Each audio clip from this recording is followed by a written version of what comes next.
one of the last phases of the great 2022 workshop cleanup, aside from getting the workshop and the storage space out there in the wonderful shape it's in now, was to set me up again as a turner in full right in this workshop, rather than occasionally being a tenant here to do a tapestry bobbin or something of the sort. So that's what we spent the afternoon doing.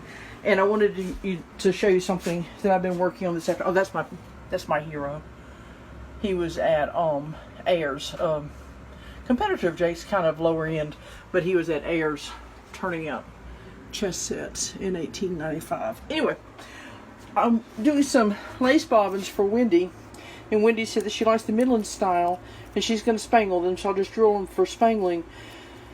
We're going to do them in wood, but she also said she liked dots and stuff, and I thought, well, you know, I've never used this lathe before. I've worked up to a much larger, for me this is a huge lathe, okay? I've brought two little Harbor Freight tiny lathes to their knees, and so I thought, I'm going to break it in, let's work on this for Wendy.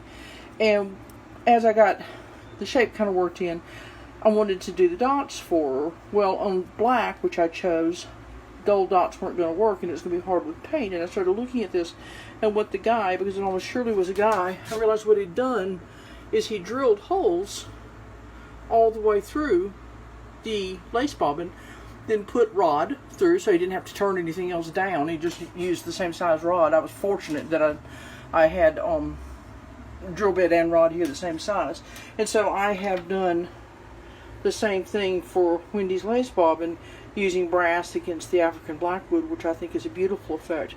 I've got the beginnings of the shape roughed out. I will just stand here and work and get these shapes done, but that will be on Sunday. Tomorrow we've got a sock crank in, but it's back to the lathe for Melissa. Yay.